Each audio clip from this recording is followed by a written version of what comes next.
금년에 우리 교회 표어가 주여 이제 회복하게 하소서입니다.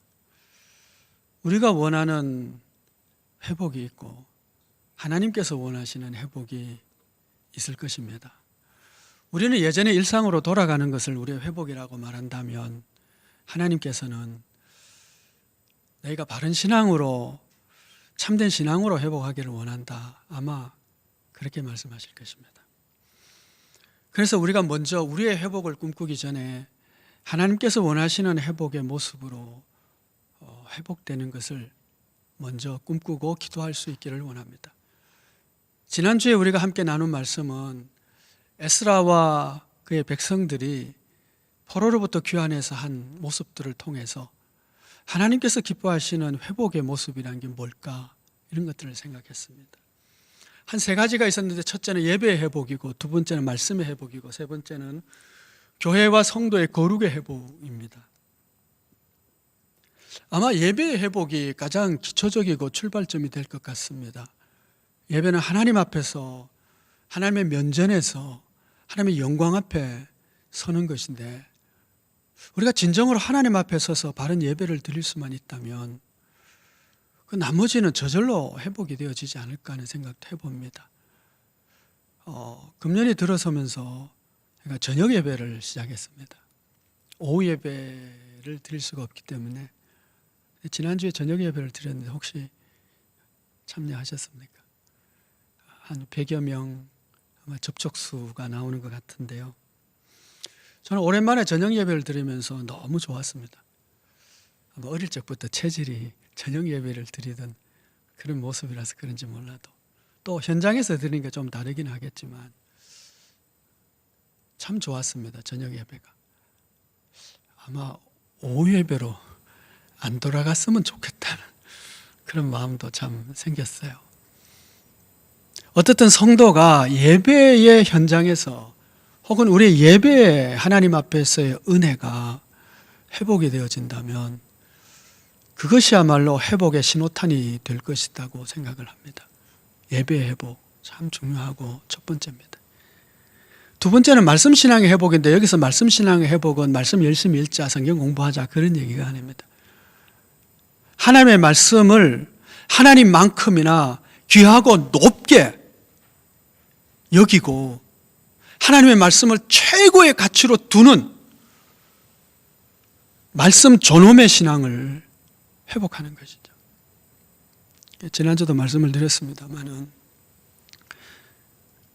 말씀보다 말씀을 해석하는 설교를 더 중요하게 생각하는 것이 아니라 설교를 위해서 말씀을 인용하는 것이 아니라 그 말씀을 봉사하는 설교가 되어야 되겠죠. 하나님의 말씀을 하나님처럼 높이고 귀하게 그렇게 여기는 말씀 중심의 신앙의 회복이 대단히 중요합니다. 그래야 그 말씀에 순종할 수 있고 또 말씀을 따르는 길을 가게 되기 때문에 그렇죠. 세 번째는 거룩의 회복이었는데 거룩은 하나님 닮음이잖아요. 그러니까 우리의 생각이나 또 우리의 가치나 모든 것이 세상 사람과 달라야 되는데 예수님 닮고 하나님 닮은 모습으로 다른 거죠. 사람을 대하는 관계도 그렇고 그렇죠. 오늘 저 9시 예배 드리면서 제가 이런 얘기를 드렸어요. 혹시 아침에 9시 예배를 드려야 되는데 애들이 늦게 일어나고 식구들이 늦게 일어나가지고 아니 9시 예배 드려야 되는데 왜 이래 하고 막 짜증을 냈다면 그게 하나님 앞에서 하나님이 기뻐하실 만한 하나님 닮은 모습인가 우리가 한번 생각을 해봅시다. 거룩은 세상과 다른 모습이거든요. 그것을 우리가 회복할 수 있을 때에 하나님이 주시는 회복을 우리가 맛볼 수 있게 될 것입니다. 오늘 우리가 함께 이제 나누고자 하는 말씀 역시 주여 이제 회복하게 하소서 두 번째 메시지인데 오늘 본문의 말씀은 베드로가 성전 미문에서 안진병이를 고치고 난 이후에 사람들이 막 몰려듭니다. 그래서 솔로몬의 행각에서 설교를 하게 되죠. 그 설교의 마지막 부분의 이야기입니다. 여러분과 오늘 생각하고자 하는 것은 이런 거예요. 여기 지금 이 모여있는 이 유대인들이 어떤 사람이지? 그리고 베드로는 이 사람들에게 당신들이 회개하고 돌이키라고 말씀을 하고 있거든요. 이 사람들이 누구지? 여러분, 이 사람들은 아브라함의 자손들입니다. 모세로부터 받은 율법을 열심히 지키는 자들입니다. 성전이 있었고 늘 제사를 드리는 자들입니다. 조상적부터 예언의 말씀에 따라 메시아 그리스도가 올 것이라는 것을 늘 사모하며 어서 오시옵소서, 메시아가 빨리 와야 된다고 그렇게 사모하던 신앙을 가진 자들이었습니다. 그런데 정작 메시아가 오셨는데도 그 메시아를 알아보지 못했고, 알아보지 못할 정도가 아니라 오히려 죽였습니다. 그래서 우리가 알 수 있는 것은 뭐냐면 이들의 신앙이 얼마나 잘못되었느냐라고 하는 것이죠. 참된 신앙이라면 조상적부터 믿어오던, 그리고 바라던 그 메시아가 왔을 때 알아차려야 되겠죠. 알아봐야 되고 진실로 그분을 따르고 또 존중하고 이래야 되는데 그렇지 않았던 것이죠. 그러니까 이것이 이 결과를 볼 때에 실제는 그들이 얼마나 진리에서 멀어진 채 신앙생활을 하고 있었느냐 하는 것을 증명하는 것이죠. 바리새인들은 그들 나름의 신앙의 논리가 있었고 신학이 있었고 신앙이 있었습니다. 전통이 있었습니다. 그리고 그들이 가진 신학과 신앙의 논리와 전통에 따라서 예수 그리스도는 사형에 해당된다고 결정을 했고, 그리고 사형을 집행합니다. 그들의 신앙 논리와 그들의 신앙 판단과 그들의 신앙이라고 하는 것이 바른 진리가 아니었다는 것을 여실히 보여주는 것이죠. 바울이 자신의 과거에 대한 고백을 이렇게 합니다. 나는 율법의 의로는 흠이 없는 자다. 흠이 없을 정도로 율법의 완벽한 그였고, 그리고 가말리엘 문화에서 받은 젊은 랍비였습니다. 그러니까 가장 좋은 신앙의 모범을 가지고 있는 사람인데, 그는 실제는 진리에 속해있던 예수님의 제자들과 그리스도인들을 박해하고 그리고 죽이는 데 앞장선 사람들이었습니다. 그러니까 그가 가졌던 진리는 진리가 아니었고, 그가 가진 열정은 하나님의 나라를 위한 열정이 아니었던 것이죠. 그리고 이런 이들에게 지금 베드로가 설교를 하고 있습니다. 진리를 선포한 것이죠. 이제 좀 바른 신앙을 회복하자고, 이젠 참된 하나님께로 돌아갈 때가 되었다고, 잘못된 낡은 신앙에서 벗어나 바른 신앙을 회복할 때가 되었다고 설교를 하고 있습니다. 19절 말씀을 한번 보겠습니다. 그러므로 너희가 회개하고 돌이켜 너희 죄 없이 함을 받으라. 이같이 하면 새롭게 되는 날이 주 앞으로부터 이룰 것이요. 새롭게 되는 날이 온다고 그럽니다. 회복의 날이죠. 하나님으로부터 새롭게 되는 날, 참된 회복의 날이 옵니다. 그런데 조건이 있죠. 회개하고 돌이키면, 회개하다 돌이키다 사실은 다 똑같은 말이죠. 근데 히브리어 법상으로는 강조할 때에 같은 뜻을 가진 다른 단어들을 중복해서 씁니다. 그러니까 강조용법이죠. 회개하고 회개하라, 돌이키고 돌이키라, 그런 뜻입니다. 이 단어가 헬라어 어문법으로는 부정과거형이라고 하는 형태를 쓰고 있습니다. 부정과거형이라는 것은 과거에 한 번 딱 일어난 어떤 사건을 얘기하는 겁니다. 단 한 번의 사건. 너희가 잘못을 깨닫고 그것을 벗어나 하나님을 향하여 단호한 결단을 내려야 된다, 그 얘기죠. 한 번으로 단호한 결단. 그럼 회복은 돌이킴에서부터 시작됩니다. 탕자의 귀향을 한번 생각해 보십시오. 아버지는 언제나 그곳에 있었고 아버지의 사랑은 언제나 한결같았습니다. 탕자는 아버지를 떠난 자리에 있었고, 그리고 이제 아버지께로 다시 돌아가야 되겠다고 생각을 합니다. 돌이켜 아버지께로 가면 언제나 그 자리에 계신 변함없는 하나님의 아버지의 사랑에 자신이 회복될 수 있을 것을 믿었던 것이죠. 그래서 탕자는 이렇게 말합니다. 누가복음 15장 17절이죠. 이에 스스로 돌이켜, 이게 돌이킨다는 단어가 나옵니다. 돌이켜, 회개한다는 것이죠. 이르되 내 아버지에게는 양식이 풍족한 품꾼이 얼마나 많은가. 나는 여기서 줄여 죽는구나. 지금 여기 자기가 있는 형편이 어떠한지를 이제 정확하게 본 것이죠. 내가 일어나 아버지께로 가서 이르기를, 이제 가는 겁니다. 돌이켜서 가는 거죠. 가서 아버지에게 이르기를, 아버지, 내가 하늘과 아버지께 죄를 지었사오니 지금부터는 아버지의 아들이라 일컬음을 감당하지 못하겠나이다. 나를 품꾼의 하나로 보소서 하리라 하고, 돌아가기 위해서 아버지를 다시 기억을 했고요. 자신이 지금 죽을 형편에 있다는 것을 알고, 자기 형편을 알죠. 그리고 아버지께로 돌아갈 때 나는 자격이 없다는 것을 알기 때문에 종의 한 사람을 써줘도 좋겠다. 아주 낮아진 거죠. 더 낮아지고. 여러분, 이렇게 회복이라고 하는 것은 돌이킴과 회개가 전제되어 있고, 그래서 오늘도 우리의 회복은 돌이킴과 회개가 먼저 일어나야 되는데, 우리가 얼마나 아버지의 품과 사랑과 진리에서 멀리 떨어져 있는지를 파악해야 되고, 내 형편이 얼마나 처참한가를 파악을 할 수 있어야 되고, 그러나 하나님의 사랑이 얼마나 큰지를 알아서 내가 이제라도 돌아가면 하나님께서 용서하시고 회복해 주실 것이다. 믿음이 있어야 하는 것이죠. 김경진의 사도행전에서 그는 이렇게 말합니다. 오늘 한국 교회의 문제는 자신들의 죄악들을 인정하지 않고 죄로부터 돌아서지도 않은 채 그리스도와 연합함으로 주어지는 혜택을 누리기 원하는 것이다. 여러분, 그리스도와 연합한다는 것은 그리스도 안에 있다는 얘기죠. 예수 믿는다는 뜻입니다. 영접했다는 얘기죠.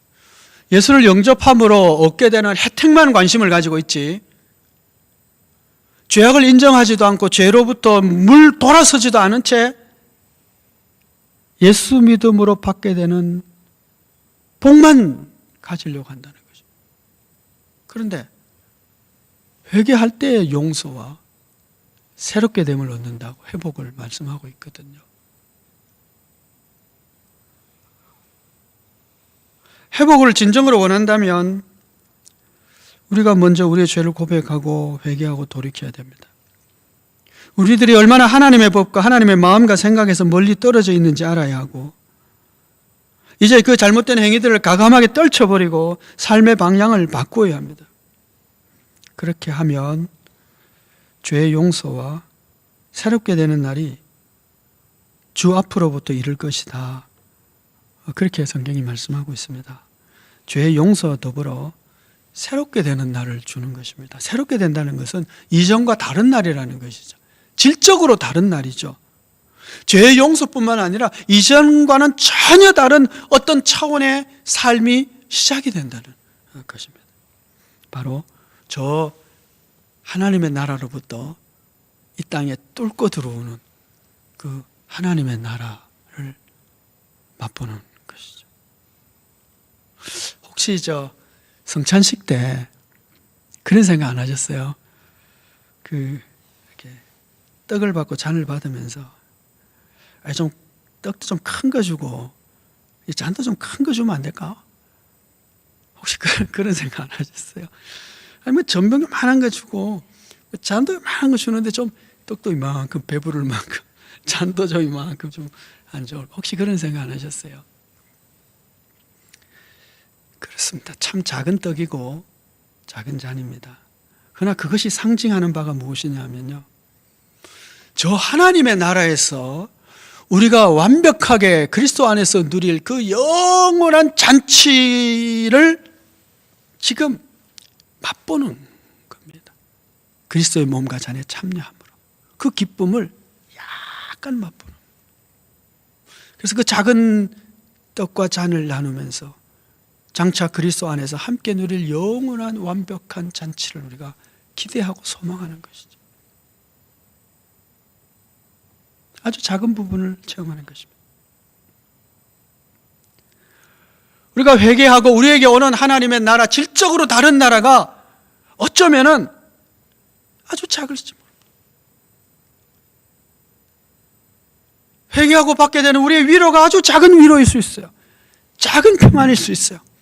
작은 기쁨일 수 있어요. 그러나 그것이 질적으로 다르게 저 하늘로부터 뚫고 들어온 것이기 때문에 우리는 그 세상이 뺄 수 없는 그 작은 평안과 기쁨과 위로를 통하여 영원한 기쁨과 영원한 평화를 바라볼 수 있게 됩니다. 장차 이루어질 것입니다. 뿐만 아니라 내 안에 있는 작은 씨앗이 점점 자라죠. 평안이 점점 커지고 기쁨이 점점 커지는 거예요.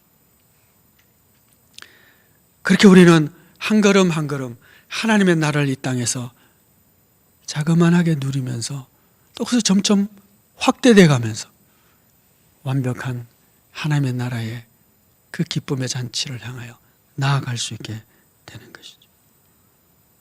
회개하고 죽게 들어올 때 하늘로부터 새롭게 되는 날이 오는데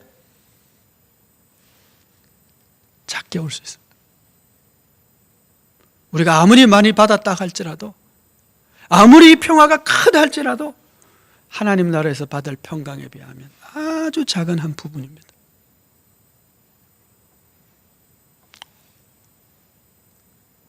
하늘로부터 임하는 새롭게 되는 날이 회개와 돌이킴을 통해서 오늘 우리에게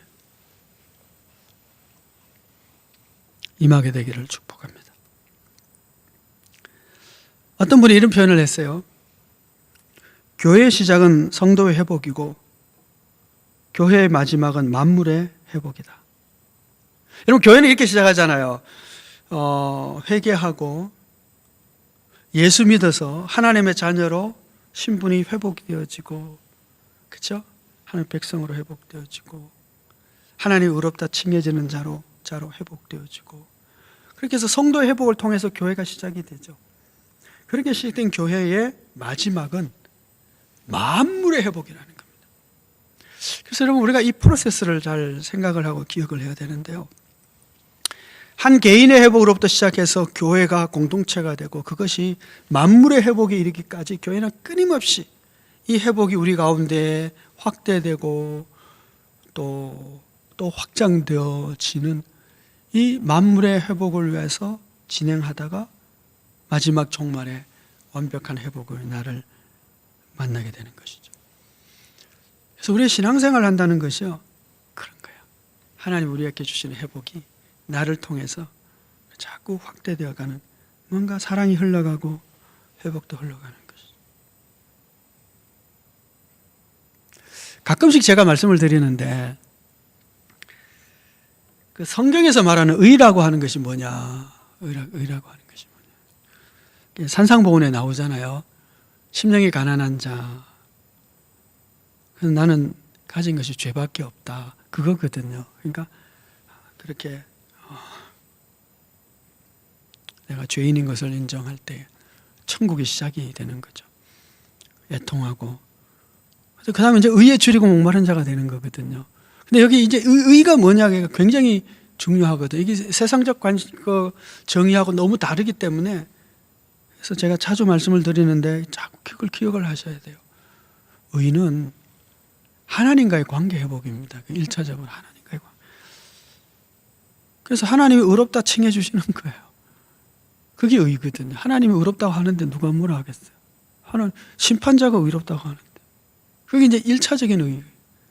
2차적인 의는 뭐냐 하면 하나님이 기뻐하실 만한 삶을 살아가는 거예요. 그러니까 하나님이 의롭다 했다고 그럼 됐다, 이게 끝나는 게 아니죠. 내가 의로운 삶을 살아야 돼요. 근데 그 의라는 게 하나님이 기뻐하시는 의거든요. 하나님 나를 이렇게 보시면서, 그래, 네 생각이 참 좋다, 의로운 거예요. 하나님 이렇게 보시면서, 야, 너 그렇게 마음 먹었냐? 그래, 내가 참 기쁘다. 그게 의로운 거예요. 내가 오늘 하루를 삶을 살아가면서 하나님이 기뻐하실 만한 삶을 살기로 결심하는 거예요. 이게 의에 줄이는 겁니다. 우리가 못해요. 그렇게 할 수가 없죠. 그런데 그러려고 애를 쓰는 거예요. 그 애를 쓰는 것을 줄이고 목마르다고 그러거든요. 근데 세 번째 의가 있어요. 그거는 하나님이 기뻐하시는 공동체가 되는 거죠. 내 한 사람 하나님이 기뻐한다, 그걸로 끝나는 게 아니고 우리 가족이 함께 하나님이 기뻐할 만한 가족이 되는 거예요. 하나님이 기뻐할 만한 마을을 만들어가는 거예요. 나의 회복이 아니라 나의 회복으로부터 시작해서 공동체 회복으로, 마을의 회복으로, 열방의 회복으로, 그렇게 교회는 힘쓰고 성도는 힘쓰다가, 그러니까 이 새롭게 되면 이렇게 막 흘러가고 나누어지기를 하다가 마지막에 어떻게 해요? 만물이 회복되는 거예요. 그것이 하나님이 꿈꾸시는 것이고 성도가 꿈꿔야 되는 바른 모습이요, 바른 회복이다. 하나님께서 우리에게 회개의 영을 주셔서 돌이켜 새롭게 되는 날이 우리에게 오고, 그 회복을 통해서 만물을 회복시키시려고 하시는 하나님의 뜻에 따라 우리가 함께 걸어갈 수 있는 그런 우리 교회가 되어지기를 소원합니다. 어떤 부부가 있었습니다. 둘 다 목사님의 자녀들입니다. 그러니 둘 다 어릴 적부터 교회 학교를 다녔고 성경을 공부했을 것이고 신앙훈련을 받았을 것입니다. 둘 다 기독교 대학을 나왔습니다. 그리고 남자는 기독교 방송에서 일했고 여자는 어린이집을 맡아서 일했습니다. 그리고 딸아이 하나를 입양하여 키웠는데 그 입양한 그 딸을 폭력으로 사망에 이르게 했습니다. 바로 요즘 세간을 떠들썩하게 하는 정은이 사건입니다. 저는 지난 한 주간 기도하는 시간을 혼자 가졌습니다. 물론 중간에 장례가 한 3건이 나가지고요. 기매를 좀 왔다 갔다 했습니다만, 혼자 기도하면서 제 마음이 참 많이 답답했어요. 정말 힘들었어요. 기도할수록 힘들었어요. 이 정은이 사건 때문입니다. 정말 갈 때까지 간 한국 교회인가, 그게 우리의 신앙생활인가 하는 생각 때문입니다. 아니, 목사님 아들, 딸들인데 어릴 때부터 교회 학교를 다녔고 모태신앙일 텐데, 교회 학교에서 신앙훈련을 받았는데 그랬단 말이지. 목사님 아들이고 딸이니까 기도도 했을 것이고 말씀을 배웠을 것이고 매주 예배를 드렸을 텐데 그랬단 말이지.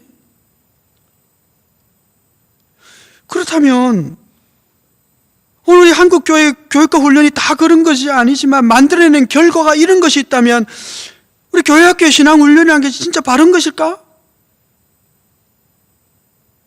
한국 교회 기도와 예배가 바르긴 바른 것일까? 우리가 지금 정상적이라고 생각하고 우리의 신앙생활이 정말 하나님이 기뻐하시는 모습일 거라고 생각하는 그것이 실제 하나님과는 전혀 다른 것이지는 않을까 하는 생각입니다. 예수님 당시에 지극히 상식적이고 전통적이고 일상이었던 신앙으로 메시아를 알아보지 못했고 심지어 메시아를 죽였습니다. 그러면서도 그들은 자신의 신앙이 정통적이라고, 신앙적이라고, 율법주의적이라고, 흠이 없다고, 말씀 중심이라고 그렇게 생각했거든요.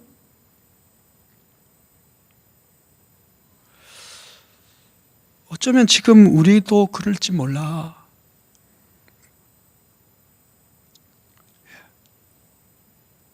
그런 생각을, 그 중심에 그 목사인 제가 있잖아요. 그래서 참 힘든 한 주간이었어요. 세간에 이런 말이 떠돕니다. 이슬람 극단주의자들보다 더 무서운 인간들이 예수 믿는 이들이다. 댓글도요, 엄청 맞습니다. 달렸다 그래요.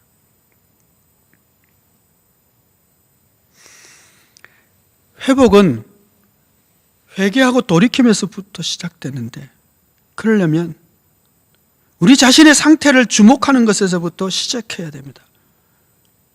얼마나 진리에서 멀어져 있는지, 우리에게 계시의 영을 주고 말씀을 묵상하고 물상하면서 깨닫게 해달라고 기도해야 할 것입니다. 하나님의 마음을 다시 생각하며 우리 자신들이 매일 맺어가는 삶의 열매들을 진지하게 평가하고 또 평가하면서 회개의 자리에 서고 돌이킴으로 행동할 때 얼마든지 용서하시고 새롭게 하시는 하나님의 은총 속에서 우리의 회복이 이루어질 것입니다. 지난 금요일 저녁에 기도회 때 그런 말씀을 드렸습니다. 이 마음을 품으라고 그리스도 예수의 마음이니. 잘 아시다시피 예수님의 마음은 자신을 비우는 것이었고 낮아지는 종의 형체를 가진 낮아지는 것이고 십자가의 죽으심이었습니다. 여러분, 마음을 품으라 그래. 마음을 품으라. 그런데 그때 제가 그 말씀을 드려서 마음이라 하니까 자꾸 생각으로 끝나는데 이게 여기서 마음은 액션입니다. 예수 그리스도의 마음을 품는다는 것은 비우는 액션이고요. 낮아지는 액션이고요. 십자가의 길을 가는, 죽음의 길을 가는 행동이었어요. 그게 마음이거든요. 근데 우리는 그런 회복의 길을 걷지도 않으면서 혜택만 받으려고 하지 않는가 생각을 하는 것이죠. 참으로 회개와 거듭남을 통해서 이를 위해서 그리스도의 빛이 비춰줘야 되는데 우리 자신의 모습을 보고 회개하고 거듭남으로 회복된 우리 자신과 한국교회를 통하여 온 땅이 새롭게 회복되는 날들을 우리가 볼 수 있기를 소원합니다. 기도하겠습니다. 은혜로우신 아버지 하나님, 우리에게 진리의 밝은 빛을 비춰주셔서 우리가 얼마나 멀리 떨어져 있는지, 얼마나 멀리 왔는지, 얼마나 형편없는 지경에 있는지, 진리를 안다고 하지만 얼마나 우리가 무지한지 보게 하시고 알게 하여 주소서.